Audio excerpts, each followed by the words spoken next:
இந்த பொண்ணு அந்த பொம்மையில கையை வச்சதுமே அந்த பொம்மையில உள்ள கெட்ட ஆத்மா வெளியில வரத்துக்காக பாக்குது. அதை பார்த்து பயந்து அந்த பொண்ணு அங்கிருந்து ஓடி போயிடுறா. இதை பத்தி தெரிஞ்சுக்கிட்ட ஒரு சாமியாரு அந்த மரத்துக்கிட்ட வராரு. மரத்துக்கிட்ட வந்து அந்த பொம்மையை பார்த்ததுமே அந்த பொம்மையில உள்ள ஆத்மா வெளியில வர பாக்குது.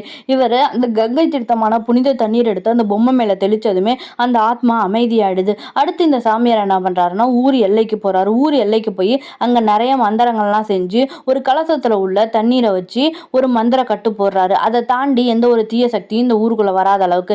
இப்ப அங்க ஒரு அகோரி மாதிரி ஒருத்தவன் வரான். அவனால இந்த ஊருக்குள்ள வர முடியல. இப்ப இவனும் ஏதோ மந்திரம்லாம் செஞ்சு என்ன பண்றான்னா அந்த ஊருக்குள்ள வந்துடுறான். ஊருக்குள்ள வந்தவன் நேரா அந்த பொம்மைங்கள்லாம் அடைச்சி வச்சிருக்க அந்த மரத்துக்கிட்ட தான் வரான். மரத்துக்கிட்ட வந்தவன் அந்த பொம்மையில உள்ள எல்லா கெட்ட ஆத்மாவையும் திறந்து விட்டுடுறான். திறந்து விட்டதுமே இந்த ஊருக்குள்ள நிறைய பேய் பிசாசுங்கள்லாம் சுத்த ஆரம்பிச்சிடுது. இது அந்த சாமியார் கிட்டையும் வந்து சொல்றாங்க.